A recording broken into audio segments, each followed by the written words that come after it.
Assalamualaikum warahmatullahi wabarakatuh. Di sini kami akan mempresentasikan makalah kami yang berjudul Perawatan Mesin Boiler, yang ditujukan untuk memenuhi tugas mata kuliah perawatan mesin. Sebelumnya, saya izin memperkenalkan member dari penyusun makalah dan presentasi kami. Yang pertama ada Abdul Fuad Arazi, yang kedua ada Aldi Bagus Pratama, yang ketiga ada Kurniawan Fajar, dan yang terakhir saya sendiri, Muhammad Irham Gusairi.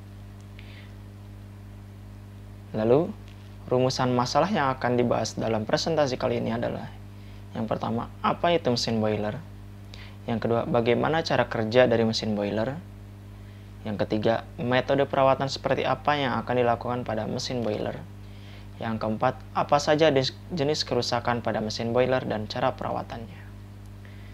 Dan tujuan dari presentasi ini adalah: yang pertama, memenuhi salah satu tugas besar mata kuliah perawatan mesin. Yang kedua, mengetahui tentang mesin boiler. Yang ketiga, mengetahui cara kerja mesin boiler. Yang keempat, mengetahui metode perawatan mesin boiler. Yang kelima, mengetahui jenis kerusakan serta perawatan pada mesin boiler.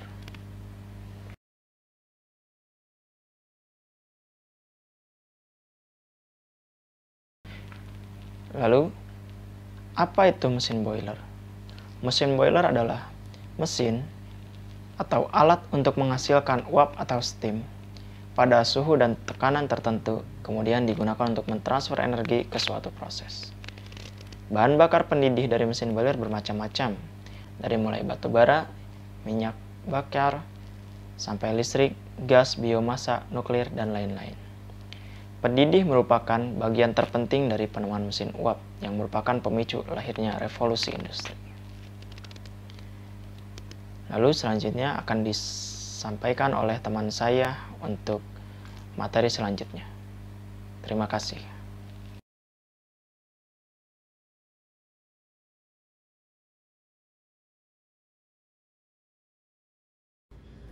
Baiklah, saya akan melanjutkan presentasi ini. Sejarah mesin boiler yang pertama yaitu pada tahun 1410 sampai dengan 1470. Mesin ini dikenal dengan nama Early Pile. Prinsip kerja mesin ini adalah dengan menggunakan tekanan uap untuk memutar bola bejana yang berisi air sebagai bahan baku penghasil uap. Bola atau bejana tersebut dapat berputar karena adanya dorongan dari uap yang keluar dari nozzle yang terletak pada sisi samping bejana. Metode Hero yang mengubah tenaga uap menjadi gerak merupakan dasar bagi para penerusnya untuk mengembangkan teknologi mesin uap di masa yang akan datang.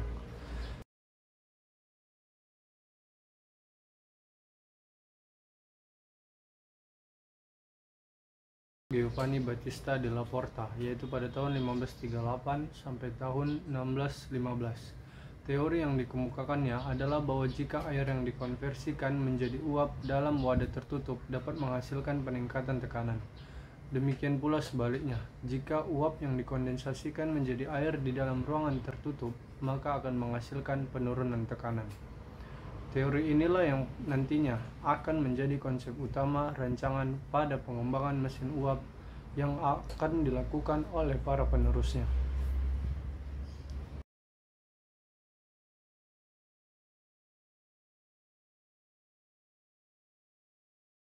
Selanjutnya yaitu Denis Papin pada tahun 1647 sampai tahun 1712. Alat ini berbentuk seperti sebuah wadah dengan penutup yang digunakan untuk menghasilkan uap bertekanan. Untuk menjaga agar alat tersebut tidak meledak, Papin melengkapi penemuannya tersebut dengan katup yang dapat bergerak naik turun sebagai tempat pembuang uap untuk mengatur tekanan di dalam wadahnya.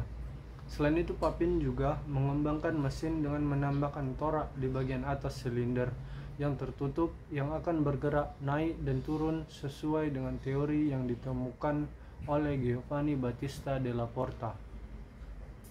Konsep inilah yang kemudian mengawali ditemukannya mesin uap pertama di dunia yang menggunakan piston dan silinder mesin.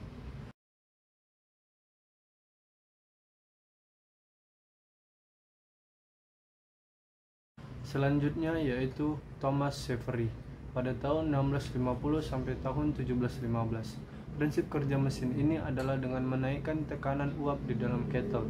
Uap tersebut kemudian dimasukkan ke bejana kerja, sehingga memungkinkan untuk meniup air keluar melalui pipa bawah.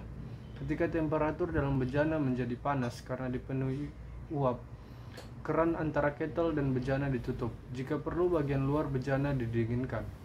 Hal ini mengakibatkan uap di dalamnya berkondensasi, menciptakan vakum parsial, dan tekanan atmosfer mendorong air ke atas melalui pipa bawah hingga bejana penuh. Pada titik ini, keran di bawah bejana ditutup, dan keran antara bejana dan pipa atas dibuka untuk mengaliri pipa dari kettle. Tekanan uap yang tinggi akan memaksa air keluar dari bejana.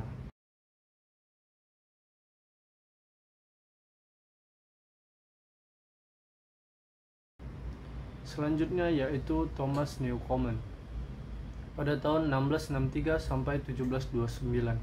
Pada tahun 1712, Thomas Newcomen bersama dengan John Cayley membangun mesin pertama di atas sebuah lubang tambang yang terisi air, di mana mesin tersebut digunakan untuk memompa air keluar dari tambang. Mesin Newcomen ini merupakan pendahulu mesin James Watt dan salah satu bagian teknologi yang paling menarik yang berkembang selama pada abad ke-17.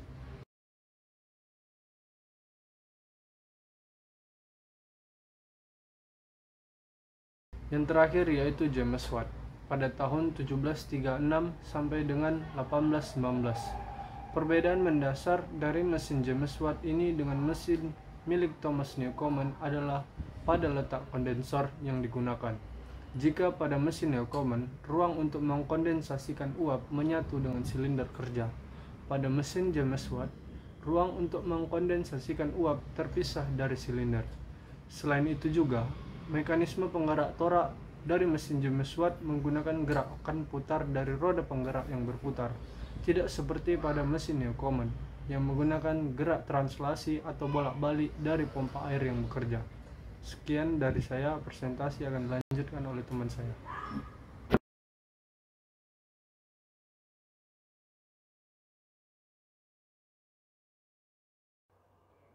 Baik, selanjutnya saya akan menjelaskan cara kerja mesin boiler. Prinsip kerja utama mesin boiler yaitu mentransfer panas yang dihasilkan dari pembakaran bahan bakar ke air menjadi uap atau steam yang digunakan untuk kegiatan industri, penggerak, pemanas, dan lain-lain. Kemudian, secara umum, boiler digolongkan menjadi dua tipe, yaitu yang pertama, boiler pipa api. Pada boiler tipe pipa api dan gas yang dihasilkan oleh pembakaran bahan bakar yang mengalir melalui pipa-pipa yang dikelilingi oleh air yang berfungsi sebagai penyerap panas. Panas dari gas-gas panas dihantarkan melalui dinding pipa ke air yang ada di sekelilingnya.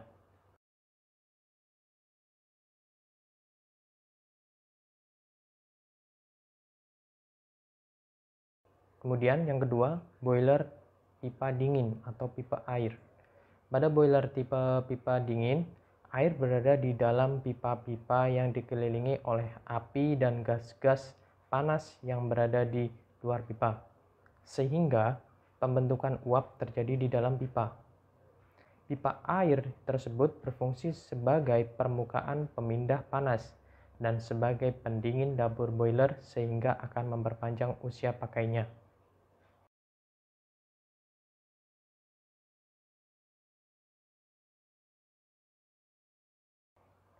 Kemudian saya akan menjelaskan metode perawatan mesin. Ada 5 metode perawatan mesin pada mesin boiler ini. Yang pertama, perawatan preventif, yaitu perawatan yang bertujuan untuk mencegah terjadinya kerusakan atau cara perawatan yang direncanakan untuk pencegahan. Kedua, yaitu perawatan korektif, perawatan yang dilakukan untuk memperbaiki dan meningkatkan kondisi fasilitas atau alat sehingga mencapai standar yang diterima. Ketiga, perawatan berjalan atau proaktif, yaitu perawatan yang dilakukan ketika fasilitas atau peralatan dalam keadaan bekerja. Keempat, perawatan prediktif, yaitu perawatan yang dilakukan untuk mengetahui terjadinya perubahan atau kelainan dalam kondisi fisik maupun fungsi dari sistem peralatan. Yang terakhir, perawatan reaktif atau breakdown maintenance, yaitu perawatan yang dilakukan setelah terjadi kerusakan pada peralatan tersebut.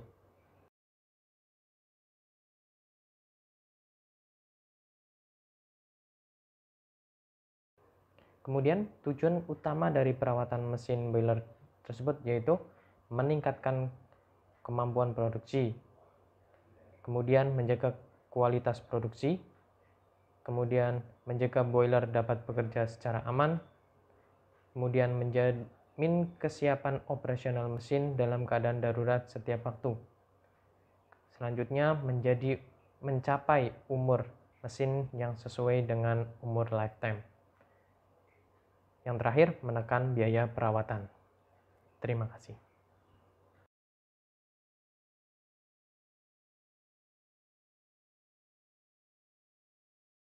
Assalamualaikum warahmatullahi wabarakatuh.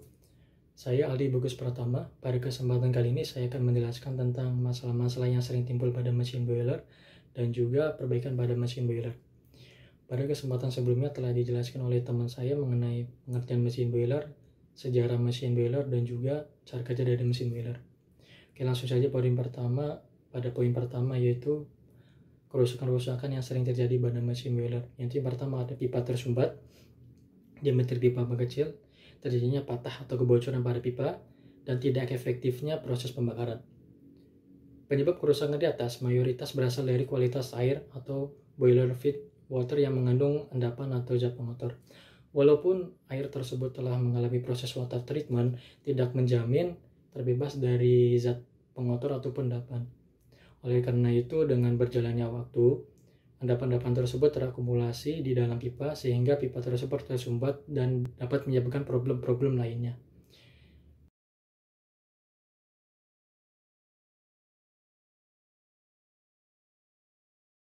Pada poin kedua yaitu problem utama. Problem utama yang sering terjadi pada mesin boiler yaitu yang pertama ada spill. Spill ini terjadi akibat air umpan yang mengandung zat magnesium dan kalsium, sehingga terjadi endapan pada pipa. Yang kedua, adanya korosi. Korosi ini terjadi air umpan yang masih mengandung karbon dioksida, amonia, garam, dan ion hidrogen.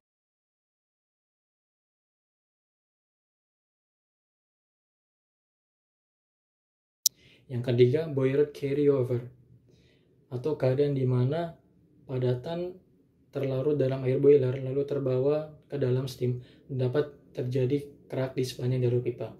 Kemudian yang keempat, efisiensi pembakaran. Problem yang terjadi karena api pembakar yang kurang panas atau tidak sempurna proses pembakaran sehingga menghasilkan residu.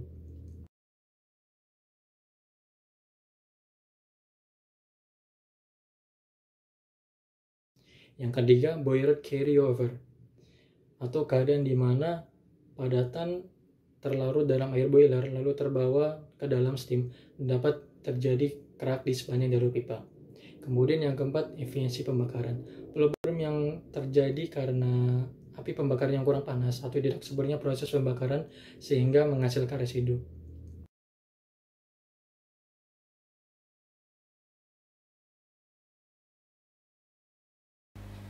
Kesimpulan dan rekomendasi dari kami. Yang pertama, kesimpulan.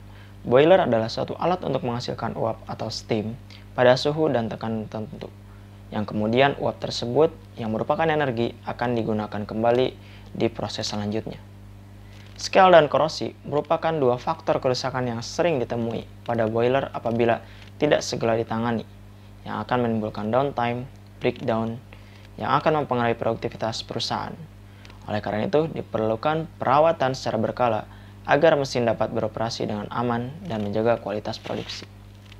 Rekomendasi dari kami, yang pertama, perancangan yang sudah ada sebaiknya dilakukan pengembangan kembali agar kerusakan yang sering dialami oleh boiler semakin berkurang.